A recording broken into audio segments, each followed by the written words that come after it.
ফানেলের সাহায্যে বোতলে দুধ ভরে কি করব বুঝতে পারছেন না? চলুন আপনাদেরকে বোঝাই কি করছি। প্রতিদিন বাড়িতে 500 কিংবা 1 কিলো করে দুধ নেন বা 2 কিলো যদি দুধ নেন, একটু কষ্ট করে গরম করে নেবেন। তারপরে ফানেলের সাহায্যে বোতলে ভরে নিয়ে সেটাকে যখন ফাঁকা পাবেন বসে বসে ঝাঁকাবেন। টিভি দেখতে দেখতে বা ঘুরতে ফিরতে ঘরের ভেতর যে কোনো সময়েই বোতলটাকে সমানে ঝাঁকাবেন। পুরো রেসিপিটা দেখতে হলে আপনারা দেখতে থাকুন। আপনাদেরকে বলছি আমি এই দুধ দিয়ে ঝাঁকিয়ে কি তৈরি করেছি। নমস্কার বন্ধুরা, রন্ধনিকা 48 চ্যানেলে আপনাদের সবাইকে স্বাগত জানাই। আজকে আপনাদের নতুন একটা রেসিপি করে দেখাবো। চলুন তবে রেসিপিটা শুরু করা যাক।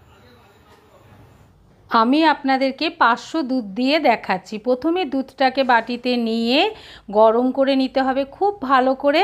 এমনভাবেই গরম করবেন যাতে সরটা যেন খুব মোটা করে পড়ে।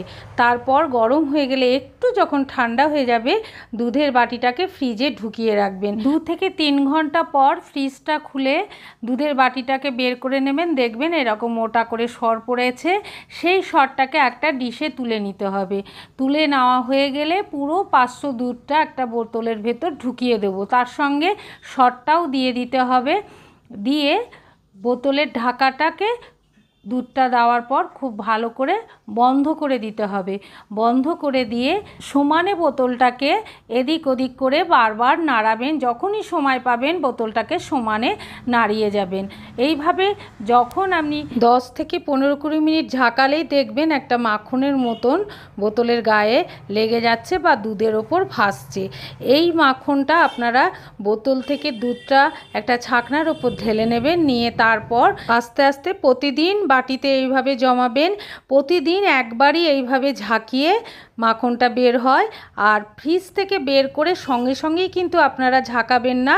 দুধটা যখন নর্মাল টেম্পারেচারে আসবে তখন বোতলে ভরে ঝাঁকাবেন, তাহলে মাখনটা খুব সুন্দর পড়বে। আর এখন তো গরমের দিন, সেই জন্যে দুধটাকে বোতলে ভরে 15 থেকে 20 মিনিট ঝাঁকালেই খুব ভালো মাখন বেরোবে। কিন্তু দুধটাকে ভালো হতে হবে। জল দেওয়া দুধ হলে হতে সময় লাগবে। দুধটা যদি খাঁটি হয় তাহলে দুধের সরটা ভালো পড়বে আর মাখনটাও খুব সুন্দর হবে। এইভাবে দীর্ঘদিন প্রতিদিন একবার করে মাখন তোলা যায়। ডেলি একবার করেই হবে, 2 থেকে 3 বার কিন্তু হবে না, একবারই হবে। এইভাবে দেখুন কিছুটা জমিয়ে রেখেছিলাম। এবার সব মাখনটাকে এক জায়গায় রেডি করে নিলাম। নিয়ে আস্তে আস্তে হাতে করে এইভাবে চটকে নিতে হবে। এমনভাবে চটকাবেন যেন একটা ক্রিমি ভাব চলে আসে, তাহলে খুব সুন্দর হবে ঘিটা তৈরি করতে।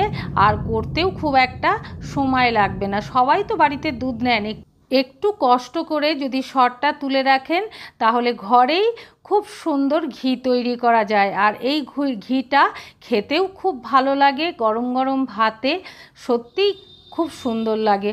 আর একটু কষ্ট করলেই খুব সুন্দর ভালো ঘি ঘরেই আপনারা অনায়াসে তৈরি করে নিতে পারবেন।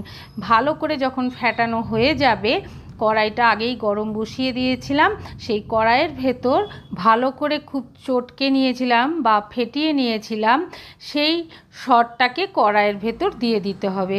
আর মাথায় আপনাদের রাখতে হবে গ্যাসের ফ্লেমটা কিন্তু একদম মিডিয়াম টু লো রাখতে হবে।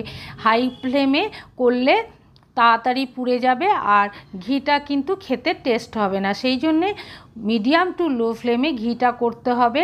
আর এই কড়াইয়ে দেওয়ার পর আপনাদেরকে সমানে কিন্তু নাড়তে হবে যাতে নিচে লেগে না যায়।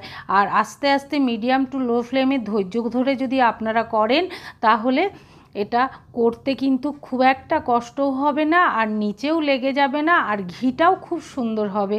আর ঘি তৈরি করার পর যে খাকিটা হবে সেটা দিয়ে মুড়ি খেতে খুব ভালো হয়। সঙ্গে যদি একটু চিনি দেওয়া হয় তাহলে খেতে খুব সুন্দর লাগে।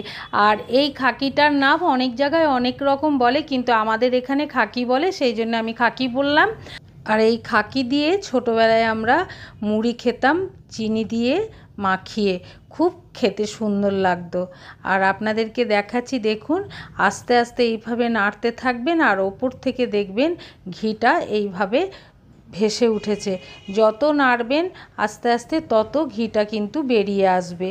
আর নাড়া কিন্তু বন্ধ করলে হবে না, তাহলে নিচে লেগে যাবে। এইভাবে ধৈর্য ধরে যদি আপনারা আস্তে আস্তে ঘিটাকে তৈরি করেন তাহলে খেতেও সুন্দর হবে আর খাকিটাও কাজে লাগবে। যদি ঘরে সর তুলে রেখে বা মাখন তৈরি করে যদি আপনারা বাড়িতে তৈরি করে রাখেন, অনেক দিন পর্যন্ত এই ঘিটা রাখতে পারেন। আপনাদের এইভাবে আস্তে আস্তে নাড়তে নাড়তে দেখিয়ে দিলাম, দেখুন কতটা ঘি তৈরি হয়ে গেছে। এইভাবে আরও খানিকটা ফুটিয়ে নেব, তাহলে আরও ঘি তৈরি হবে। এইভাবে আস্তে আস্তে সমানে কিন্তু নাড়তে হবে। দেখে আপনারা বুঝতে পারছেন যে এই খাকিটা আছে সেটাও কিন্তু পড়েনি, খুব সুন্দর কালার এসছে। এইভাবে আরও কিছুক্ষণ আমি ফুটিয়ে নেব, একটু লাল করব। আপনারা যদি মনে করেন এই অবস্থাতেই নামাবেন তবে নামিয়ে নিতে পারেন, তবে আমি আরেকটু ফুটিয়ে নিয়ে নামাচ্ছি, তাহলে কালারটা খুব সুন্দর হবে। দেখুন আপনারা দেখতে পাচ্ছেন কত সুন্দর কালার হয়ে গেছে। এখন গ্যাসের ফ্লেমটা বন্ধ করে নামিয়ে নেব। কিছুক্ষণ পর যখন ঠান্ডা হয়ে যাবে একটা ছাঁকনাতে এইভাবে ছেঁকে নিতে হবে। এইভাবে ছেঁকে নিলে ভালো করে ঘিটা ঝরে যাবে। এবার ছাঁকনাতে দিয়ে কিছুক্ষণ রেখে দেবো, তাহলে আস্তে আস্তে পুরো ঘিটা বেরিয়ে যাবে। আপনাদের এই রেসিপিটা কেমন লেগেছে অবশ্যই আমাকে কমেন্ট করে জানাবেন। আর ভালো লাগলে সাবস্ক্রাইব করে নোটিফিকেশানটা অন করে রাখবেন। যখনই কোনো ভিডিও ফেলা হবে সবার আগে আপনাদের কাছে নোটিফিকেশানটা পৌঁছে যাবে। পুরোটা ঢালা হয়ে গেলে ঘন্টা দুয়েক রেখে দেবো, তাহলে ঘিটা খুব সুন্দর ঝরে যাবে। ঘন্টা দুয়েক পর ফিরে এলাম, দেখুন কত সুন্দর ঘিটা হয়েছে, কালারটাও কত সুন্দর হয়েছে।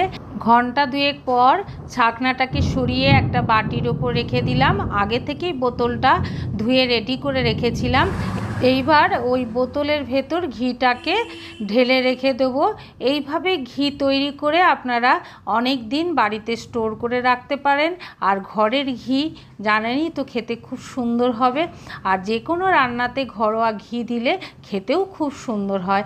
আপনাদের যদি ভালো লাগে তাহলে অবশ্যই কমেন্ট করে জানাবেন। কমেন্ট করলে উৎসাহ বেড়ে যায়, আনন্দও হয়। পুরো ঘিটা যখন ঢালা হয়ে গেল বোতলে ঢেলে রেখে দিলাম, দেখতে কত সুন্দর লাগছে দেখুন। এইভাবে আপনারা খুব সহজেই ঘরোয়া পদ্ধতিতে ঘরোয়া জিনিস দিয়ে ঘি তৈরি করে নিতে পারেন।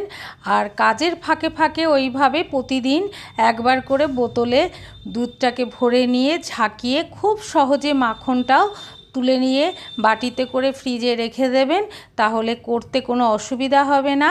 যখন অনেকটা মাখন জমে যাবে তখন একদিন বের করে এইভাবে ঘি তৈরি করে আপনারা খেতে পারেন।